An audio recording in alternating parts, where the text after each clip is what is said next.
and I always come away with whatever we're talking about. I was very excited.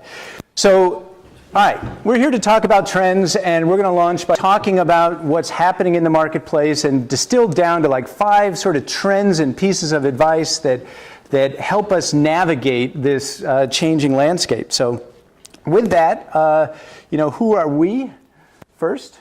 Start with a couple intros. So hopefully we're not too hard to tell apart, but I would be Victoria Hendrickson. Yeah. So I'm a partner. She told me not to wear yellow. On the consulting side. Yeah.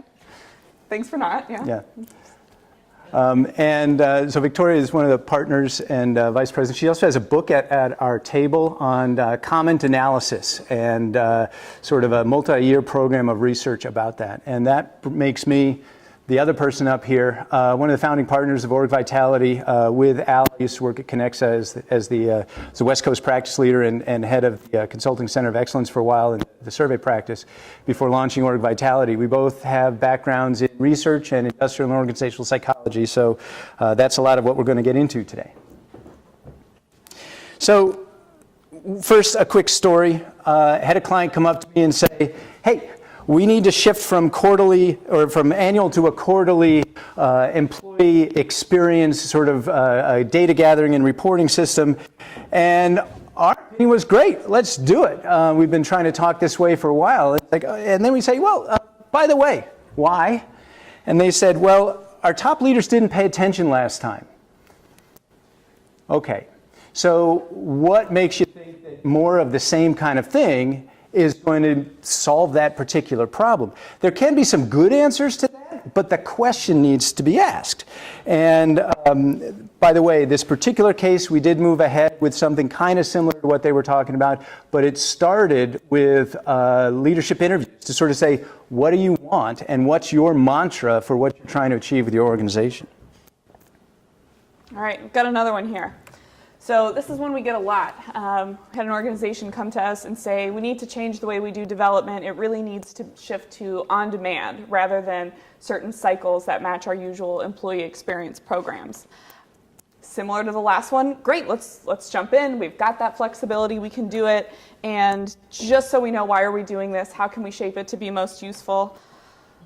Well, those millennials, they're pretty difficult. You know how they are. It's another one we want to step back and say, are you sure? So, I'll start by saying I'm biased. I think the millennials are not as terrible as the pop press makes us out to be, but there certainly is a lot about this out there in the literature. So there are a lot of millennials entering the workforce. They are younger and they are asking for different things in the workforce. But is that about being a millennial, or is it about being an early career person who's new to the organization and is trying to figure things out? Tend to think it's the latter. So as we talk to organizations and we start to unpack these kinds of things, we want to ask, of all the things to spin your employee experience strategy around, is it something that we're finding in the pop press, or do we want to step back, look at the strategy of what's our organization trying to do? How does the employee experience fit into that? And how can we merge those together moving forward? So with those kinds of conversations, that usually leads us into another statement that we see out there in the pop press a lot, and that's that the traditional employee survey is dead. We're here talking about employee experience today, and for the most part, most organizations we work with are measuring and driving their employee experience with some kind of survey, some way to collect opinions, and traditionally that's some kind of census survey. Maybe it goes out every year, every 2 years. It's 40 or 50 questions, and it's covering a broad base of topics across engagement, satisfaction, your career, etc. And as you're all probably seeing out there, it's dead or it's dying. It's somewhere in between there. So, how do we measure the employee experience? It's clearly important to everyone. We need some data to move forward intelligently, and we've got a lot of options of how we move forward. I think all of you probably hear from vendors quite often that there are new ways to measure different kinds of strategic constructs. Instead of just talking about, are you happy, are you engaged, how do we tap into the pieces of the employee experience that are going to be most important to drive performance and drive individual and organizational success? And then how do we do it? I think we've talked about, organizations having 200 HR applications. Whether you're getting that down to 100 or something else, how do we use technology to scale in a different way? We're hearing more about how AI and different kinds of machine learning approaches can take the weight off of all your shoulders, but that really requires a deep level of understanding of how these things work and how you can use them to drive the employee experience. So, where does that leave all the people in this room? There are endless possibilities of what you can measure and what you can drive forward with that, but it really requires that in-depth knowledge of how does it all work? You're left between a bit of a rock and a hard place with you've got leaders saying, we use AI for our customer work, why don't we use it for our people data? And at the same time, AI can be of a little bit of a black box of exactly what is it doing with all of our data, and how do we take those findings to drive a meaningful employee experience?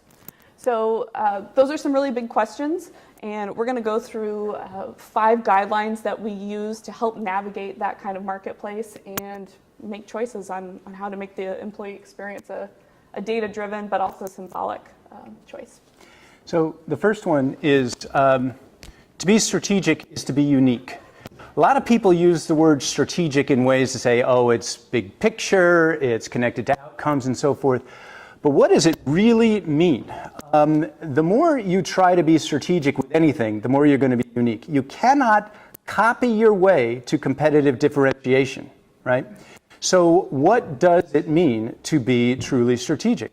We want more sales, we want more market share. Those are aspirations, those are not strategies. In the same way, we want our employees to be more engaged. That's an aspiration, that's not a strategy. How you engage employees, or better yet, what you do with engaged employees, and how you define your own employee experience, that's what makes you unique, and that's what you want to pursue if it's to be a strategic topic. Not all efforts inside HR or HR analytics need to be strategic. Some of them can be just getting the job done and keeping the lights on. That's not strategic. What power company you select to keep the lights on is not strategic. But where is it that you're trying to be different from the competition, and how can your employee experience drive that? If that's the way you go, that's to be strategic. And so part of the implication here is you can't start with off-the-shelf approaches if you want to be strategic, right? They don't provide a competitive advantage. They just help you do what maybe everybody else is doing. And so part of this first point, in the thumb here of our 5 points we're going to make, generic and one-size-fits-all approaches, they might sub-optimize what you can really do if you're trying to maximize who you are. Are you trying to be more collaborative cross-functionally? Are you trying to be passionate about customers?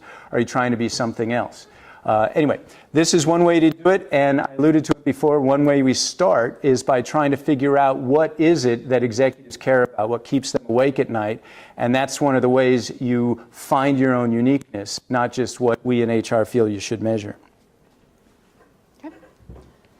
All right, our second point here is really about the role of AI and machine learning in this kind of work. So, the statement here is that machines don't replicate people, but they can make things better. I think for the most part, the people analytics community is on board with this statement and can think about the way that machines can further or scale the kind of work you do.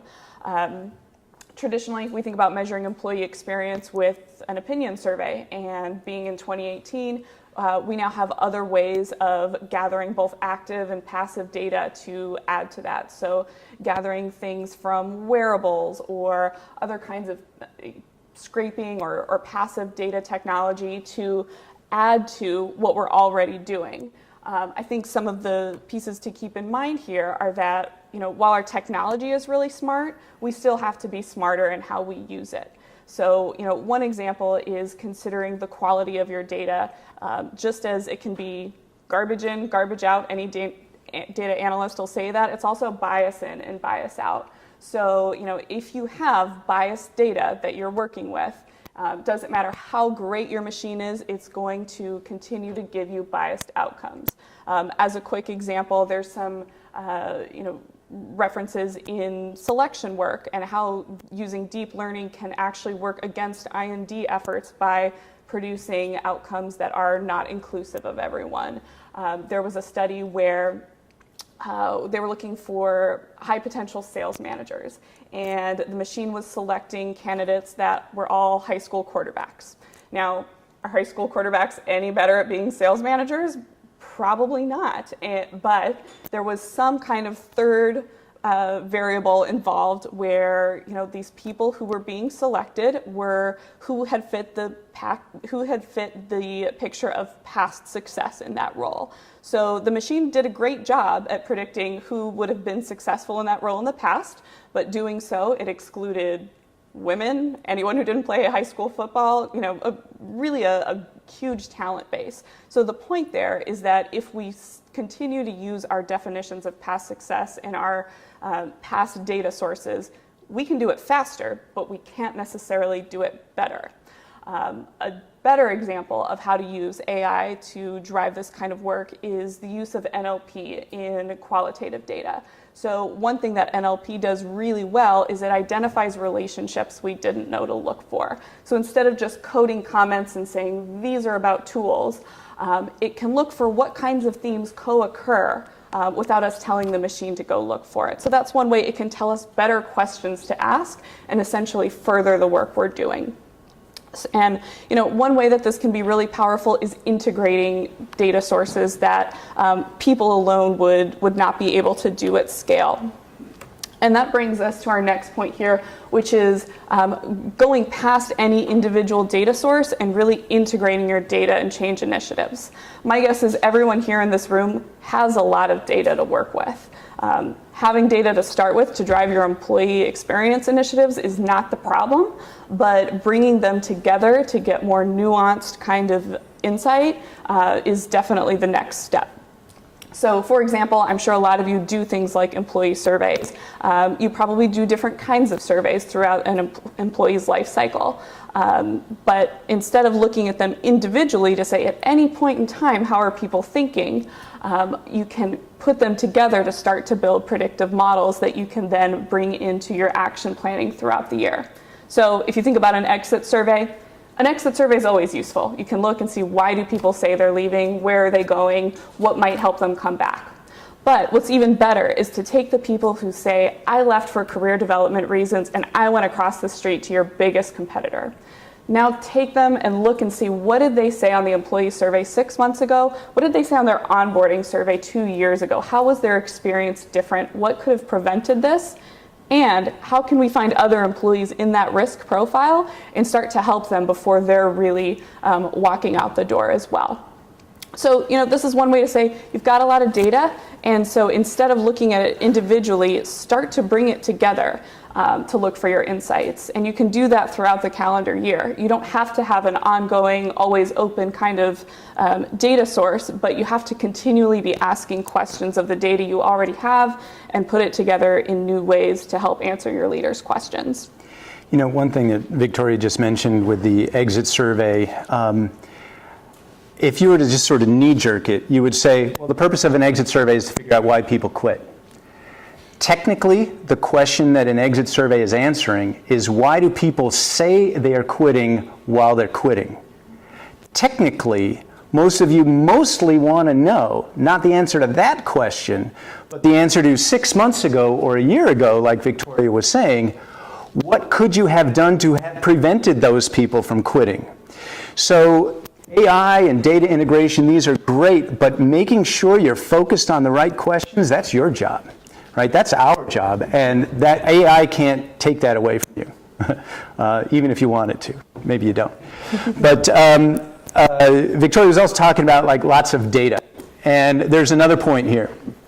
The precious commodity is attention, not data. Quick question, Paul. How many of you have on your wrist right now something that measures some version of activity, steps, something like that? A bunch of people. How many of you have one that you used to wear but you don't know? I don't need to know. Hold that thought. But the point here is that we have more data at our fingertips now than we can possibly manage. Whether that's information from your wrist about your Fitbit, something about your job, about your bank, from your healthcare provider, your Fitbit, whatever it is. And the what gets measured gets done mantra that maybe we all know and kind of just knee-jerk accept, that's not true. It's what stays on my radar gets done. And so a lot of what we're talking about is a competition in a way for people's energy, right? It's not always the business case. How many people think that if they exercise more, they would have a better life? Most people. Sorry, I don't need to really see a show of hands. I don't want to put anybody on the spot. But does that knowledge change your behavior? Maybe some. If you're a smoker, you know smoking's bad for you. Does that business case need to be made better? No. We need to change your habits. And so we need to sort of make sure you've got the right kind of data at the right kind of time. And by the way, there is research out there, you can go look it up, American Medical Association level quality controls and random assignment to condition and all the science that you want in something like this. We take this side of the room, you guys get activity trackers or Fitbits, this side doesn't, you go off and you do your thing. Guess what? Who weighs more at the end of the study? The activity tracker people were 8 pounds heavier. What does that mean? That means that just having the always on data isn't the solution, right? What is the solution? Is we got to step back and figure out what happens. And if you talk to these people, you go, 10,000 steps, I get a cookie. That's the way that the behavior doesn't always change in ways we expect once we just provide data. It's not that data magically changes things, right? And so the rare commodity here, like I said, is not data but attention. And so this implication is that we can push out data all we want. The real thing that we want to look for is not continuous listening or continuous asking, but continuous action taking, right? Is there somebody who is ready to catch the data and ready to do something different about it than they did last month or last quarter or whatever? That's the big question. A lot of times the answer is yes, but that's the problem you got to solve, not the providing the data, right? So that's the fourth point, and we're going to come back again to number 5 about tell the story. There's a theme underlying what we're talking about here, which is think about the best questions that you really need to answer. Get those questions not necessarily from what you feel like it should be, like what are those millennials thinking. By the way, Victoria could have expounded a lot more than she did. The best academic research out there says that differences that you see in your workplace between millennials and other generations is due to age, not generational membership, which means that 30 years ago, those Gen Yers or Gen whomevers felt the same way that that millennials do now, right? So anybody know when the word generation gap entered the public consciousness? It was Vietnam War era in the United States when most of the workforce was men who had distinctly different wartime experiences in the United States at different generations. All right, I could see how that would matter. Nowadays, when the workforce is so much more diverse, I don't know how many people in this room were not born in California or even the United States, let's say. That's a kind of diversity that gives you different kinds of backgrounds and different kinds of generational membership kinds of things in your own home countries. So I don't want to play it too strongly, but generations is way overstated as the big thing to act on. But so some of this theme is like asking better questions, and the connection that you say should not just tell the story of employee experience, but of your unique organizational challenges. The best way to ensure that people act on employee experience and what's happening is make sure you have the attention span of your top executives, right? Anything wants to get done, get the executive support. So start with what they care about and then work backwards.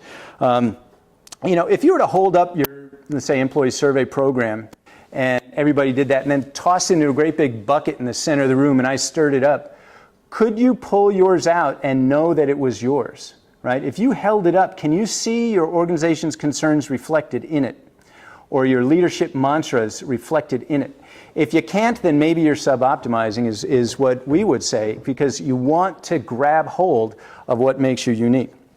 And so with that sense, we want to be more engaged with the employer of choice. That's fine. That's great. That's like gas in the tank. But what is that gas power? What kind of experience do you want? Are you even driving a gas-powered car anymore? All of these things make a difference. Now, I referenced maybe a superhero story. I'm going to drop that for you, partly inspired by the Patagonia talk earlier. There was a lot going on about, what Patagonia's like. How many of us want to work for Patagonia now? Yeah, okay. So think about stories now. How many people have seen a superhero movie in the last 4 months? All right. That's the reason why this is like a $20 billion for Marvel in the bank kind of industry.